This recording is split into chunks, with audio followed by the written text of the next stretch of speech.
Então, gente, graça e paz. Nós vamos dar continuidade às lives, né? Das sextas-feiras. E a gente tem um assunto sempre novo, né? E a gente precisa. Tá dando barulho. A gente precisa, né, a cada dia pedir a Deus a orientação e a sabedoria pra gente, de forma que a gente aprenda, sendo que o aprendizado seja baseado sempre na palavra de Deus, nunca baseado apenas no conhecimento humano. Eu sempre digo, né, nas lives, que essa live é uma live assim que nós fazemos para nós cristãos, né? Portanto, se houver alguma outra situação e pessoas não concordam, não, eu não concordo. Na verdade, é feito por um grupo exclusivo e a gente coloca no YouTube, porém esse estudo é baseado numa sequência que a gente já vem. Então não vai adiantar, né, gente? Alguém pegar um vídeo e de repente querer falar alguma coisa em cima do vídeo sem ver os vídeos anteriores. Eu tava conversando até inclusive com a Marli sobre algo que a gente já viu anteriormente, mas que eu encontrei um material que eu acabei fazendo um resumo, né? Que o resumo acaba ficando muito grande dos resumos que eu faço. Eu hoje mandei um resumo para Renata, que depois ela deve comentar, sobre alguém que interpelou ela a respeito do que a gente às vezes fala, né? E aí eu fiz um texto para ela lá, para ela responder a pessoa, mas depois eu mando para vocês o texto. Eu li, botei até para Kelly ler, ela gostou demais. O que eu quero dizer a ela aqui? Vou dar pausa. E aí o que aconteceu? A Renata me pediu para fazer, me informou que uma pessoa pediu a ela informações sobre algumas coisas. E eu fiz um texto, né, respondendo a Renata. Além de responder, eu também fiz um texto para ela responder a pessoa. E aí eu coloquei esse texto e mandei para ela. Depois eu mando para vocês, ficou muito legal. Baseado inclusive nisso que nós vamos comentar hoje, que trata justamente, gente, sobre a criação do homem. Existem muitas dúvidas. Por que que Deus criou Adão? Por que que Deus criou Eva? Por que que Deus fez? Por quê, né? Então a criação do homem é um assunto muito interessante e também, ao mesmo tempo, muito esclarecedor, porque ele vai tratar de muitas coisas que são relacionadas ao próprio Deus, né, colocando as suas mãos ali para formar o homem. Ele coloca ali o seu DNA, literalmente, não é? E é isso que a gente precisa ver sobre essa criação do homem. Eu falei para vocês que semana passada que nós não íamos, eu ia esperar um pouquinho sobre aquele outro assunto para a gente falar em assuntos mais relativos às coisas de Deus, né? Mais de Deus, porque às vezes a gente fala muito de batalha espiritual, muito batalha espiritual, muito batalha espiritual, e a gente atravessa alguns probleminhas, né? Aí a gente tem que pedir a Deus que nos revista todos os dias, tá armadura. Da madura. Sim, né? Concorda? Eu vou. Então, essa questão da criação do homem é um assunto muito interessante. Inclusive, essa situação da criação do homem, né, Renata? Está baseada justamente no que a gente conversou. Olha só, gente. Essa questão da natureza do homem, da formação do homem, do Jardim do Éden, toda essa questão, nós devemos ter um cuidado muito grande para até mesmo para comentar ou para tentar explicar para as pessoas, porque é um assunto que dá pano para manga, né? Como eu disse, os assuntos que nós tratamos aqui são quais assuntos? São assuntos para um grupo, né, exclusivo, que nós estamos já há algum tempo falando. E olha só, nós devemos ter o cuidado para examinar, né? Mas ao mesmo tempo devemos também, né, entender que Deus tem poder para todas as coisas. Olha só o que diz em Gênesis 2:7.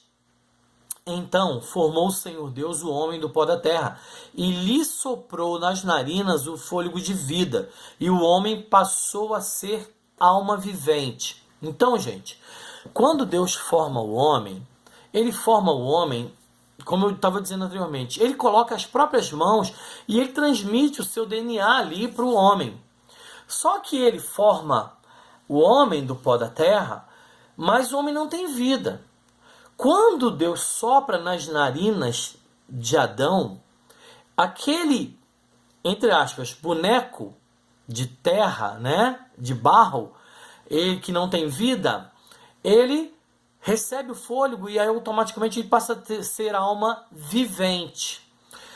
Eu não sei se eu comentei com vocês semana passada, ou se eu comentei com outra pessoa, a respeito de algumas pessoas dizerem que o que sustenta o corpo humano são os ossos, os músculos e os músculos. Não tem nada a ver com fôlego, com espírito, nada disso. Pois bem, aí inclusive eu acho que foi aqui mesmo que eu disse. Pois bem, se nós formos em algum funeral, que em nome de Jesus nós não vamos, né? Mas eu estou dizendo que nos que nós fomos, existiam pessoas ali que estavam mortas, né? Estavam ali, corpo com ossos, com músculo, mas estavam inertes. Porque o fôlego de vida, né? O fôlego soprado nas narinas foi retirado. Entende? Então, olha só, gente. Nós temos 3 pontos a considerar. Se você tiver com caneta na mão, anota isso. Nós temos 3 pontos para considerar essa situação da criação do homem. O primeiro ponto é que é a formação do corpo. O segundo é a infusão do fôlego de vida e o resultado que fez com que o homem passasse a ter consciência. A partir daí, né, se tornou uma alma vivente. Ou seja, esses 3 pontos estão interligados. A formação do corpo, o fôlego de vida e a infusão do fôlego de vida, dando o resultado de alma vivente. A gente precisa compreender isso, gente, como cristão, sabe? Como servo de Deus. Por quê? Porque isso é uma das bases teológicas para que a gente compreenda o início da formação dos seres humanos, né? Que nós já tratamos alguma coisa até a mais do que isso anteriormente. E Pastor, aqui o primeiro é a formação do corpo, o segundo é o fôlego de vida, o terceiro é? Peraí, primeiro, formação do corpo. Segundo, é a infusão do fôlego de vida. Tá. E o terceiro é o resultado. Qual foi o resultado? O homem se tornou alma vivente. Entendi. Entende? Então, o que eu quero dizer? Quero dizer, irmãs, é que nós precisamos. A gente não precisa se pegar a questão teológica, de história da igreja, e que não sei o que. Precisa estudar. Se tiver oportunidade, estude. Mas tem pontos que são cruciais, como é a ressurreição, que a gente vai ver que está ligado à situação da formação do homem. Entende? Alguma dúvida? Não? Então, olha só. Em primeiro lugar, a Bíblia nos diz que o Senhor Deus formou o homem. Isto é, moldou sua forma corpórea, assim como o oleiro faz com barro. Na verdade, o significado do verbo hebraico é tão claro, olha só isso agora, Renata, que o particípio presente, né, que é um verbo, né, particípio presente, usado como substantivo, é a palavra comum para designar o oleiro. Então, gente, no hebraico, literalmente... Que lindo, que perfeito. perfeito. É como se... Entendeu, Renato? Porque aquela situação toda do dia de hoje... Sim. Eu ainda vou reler novamente, porque eu estava no trabalho, pastor, mas eu entendi. Eu vou passar para elas depois, para elas entenderem o que a gente está falando. Eu entendi. Então, quando esse verbo, sabe, particípio presente no hebraico, literalmente significa oleiro, ou seja, aquele que molda, tá? Então, olha só.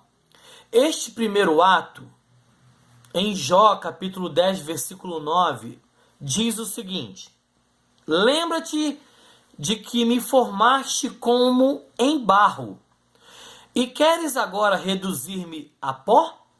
Então, o próprio Jó, né, não Ló, Jó estava comentando com Deus, naquele momento que ele estava passando por um problema, ele comentando com Deus: Senhor, tu me formou como um barro, como do barro, e não me deu uma forma, agora quer me tornar pó, né?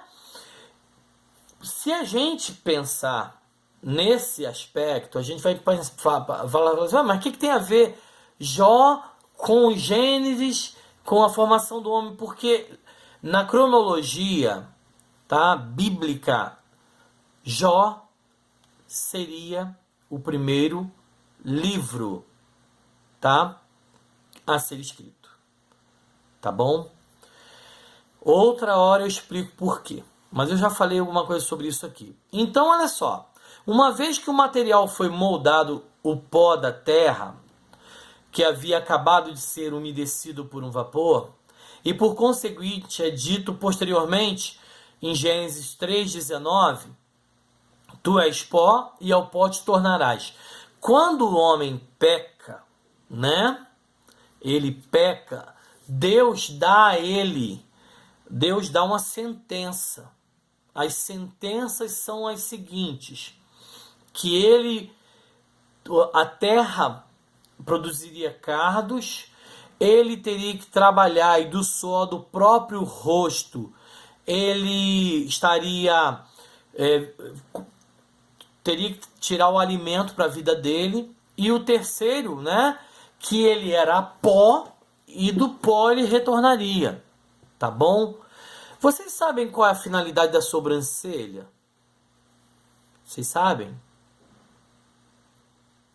Sabe, irmã Nilza? Sabe, Kelly? Abre um pouquinho. Meu filho soprou pra mim, dá expressão ao rosto. Também. Também, Pedro. Também, Pedro. Também, Pedro. Também. Gente, olha só. Quando a pessoa que trabalha... Nós, graças a Deus, trabalhamos num lugar com ar-condicionado ou então em um lugar tranquilo, né? E a gente não sua muito. Quando o suor desce da cabeça, se não tivesse a sobrancelha, ele cairia diretamente nos olhos. E a sobrancelha foi feita para dar, tá, Pedro? Para concordar com você também, expressão no rosto. Porém, a sua criação originária foi para que o suor não caísse diretamente no olho.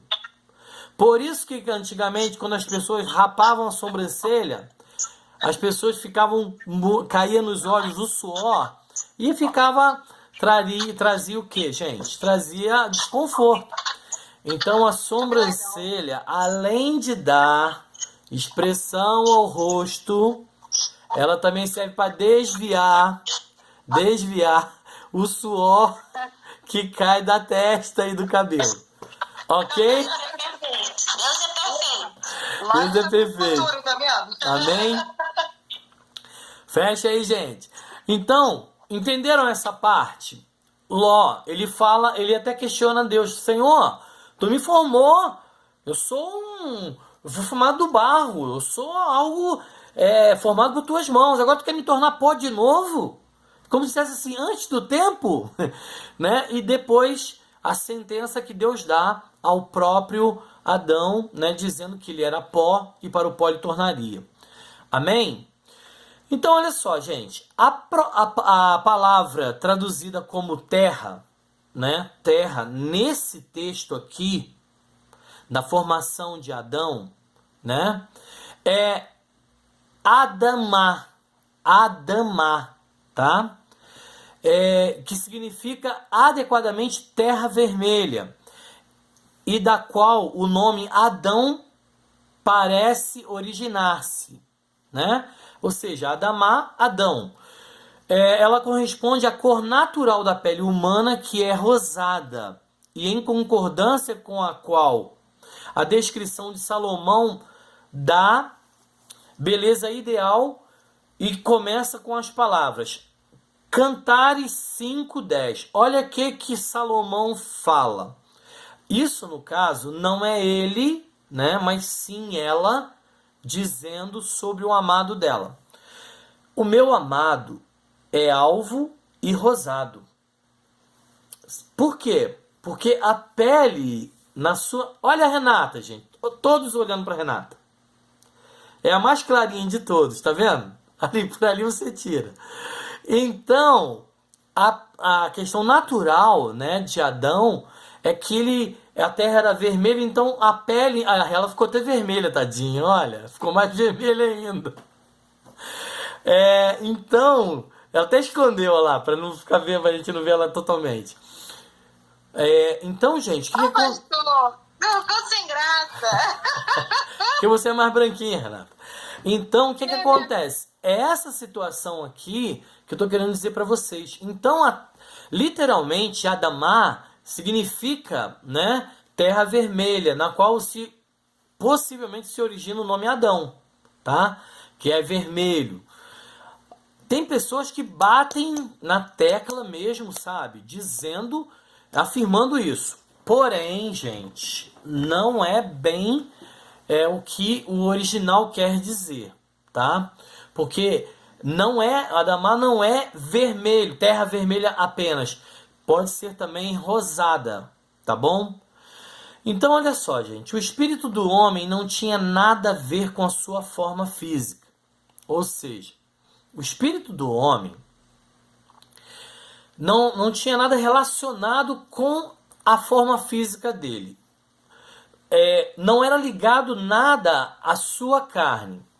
Primeiro Deus modelou a estrutura inerte, ou seja, o corpo, né? O corpo com barro. E depois soprou nela o fôlego das vidas. Gente, nota uma coisa. Parece que eu falei errado, né? O fôlego não é das vidas. O fôlego de vidas. Só que tem uma situação. No original, gente, essa última palavra está no plural. Então, na minha Bíblia e na sua Bíblia está escrito fôlego de vida. Mas no original é fôlego de vidas, tá? Entretanto, não observamos previamente esse fato, porquanto pode ser apenas o famoso plural hebraico de destaque. A palavra, que é um termo comum para vida, é raramente encontrada no singular, entenderam? Então, gente, raramente a palavra vida no hebraico é encontrada no singular, como no nosso vocabulário em português. No hebraico, vida, na verdade, é vidas. Porém, precisamos dar importância ao número, pois é possível que ele se refira ao fato de que a inspiração de Deus produziu uma vida bipartida, ou seja, sensitiva e espiritual. Sensitiva, tá? Sensitiva e espiritual. Entende? A existência distinta de cada parte do que podemos, com frequência, detectar dentro de nós mesmos, pelo seu antagonismo. O que é antagonismo, gente? É algo que está ao contrário. A vida humana é uma coisa e a espiritual é outra. Hoje, inclusive, nós tivemos mais uma vez, né? Falamos sobre isso, né? que agora eu esqueci, Renato, o nome do teólogo francês. Aquela frase que nós já dissemos aqui, que nós não somos seres humanos vivendo uma vida espiritual. Nós somos seres espirituais vivendo uma vida humana. Então, se nós entendermos isso, nós vamos entender o que é uma vida sensitiva, né, de sentidos, e uma vida espiritual. A vida espiritual, gente, agora que a gente precisa compreender uma coisa. A vida espiritual, né, ela está ligada a alguma coisa, mas ela não está ligada diretamente ao corpo. Entre a vida espiritual, que é o espírito que faz o contato diretamente com Deus, e o corpo, tem a alma, né, que é o fôlego de vida. Olha aqui. Esse fôlego de vidas, eu estou lendo aqui, então eu vou falar sempre vidas porque é o que está no original, tá? Tornou-se o espírito do homem, o princípio de vida dentro dele. Pois como o Senhor nos diz, é o espírito que é salvo. E pela maneira de sua introdução, entendemos que foi uma emanação direta do Criador. Ou seja, foi algo dado como presente diretamente de Deus para a minha vida, para a sua vida, para a nossa vida, para a vida do ser humano. Mas como nós já dissemos anteriormente, todos nós, cristãos ou não cristãos, temos essa alma, temos essa situação. E todos têm também o Espírito, porém só aqueles que nasceram de novo que têm a comunicação entre o corpo, a alma e o Espírito. Lembra disso que nós comentamos isso? Lembra, gente? Tranquilo? Então, olha só.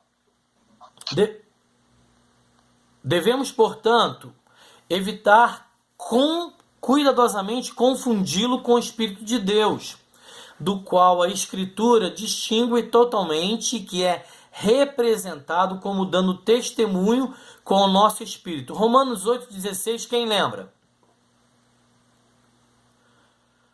Porque o nosso espírito testifica com quem? Como é que é, gente? Todo mundo dormindo, pastor. Tá dormindo? Quem tá dormindo, Marli? A minha alma. Oh, meu Deus do céu. Ó, 8,16. Ai, meu Deus, tô em Coríntios.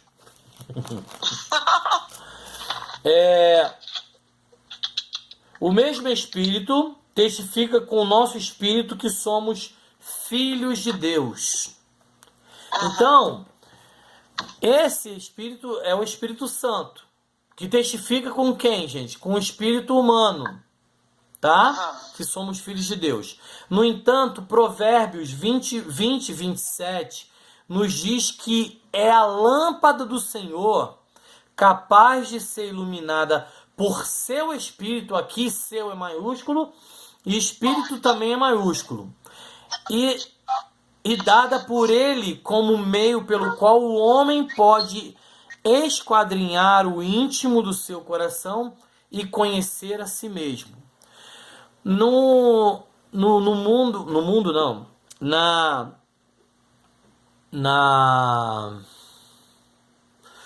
Na questão aí de filosofia, tem uma frase muito conhecida que eles usam dizendo assim: conhece-te a ti mesmo.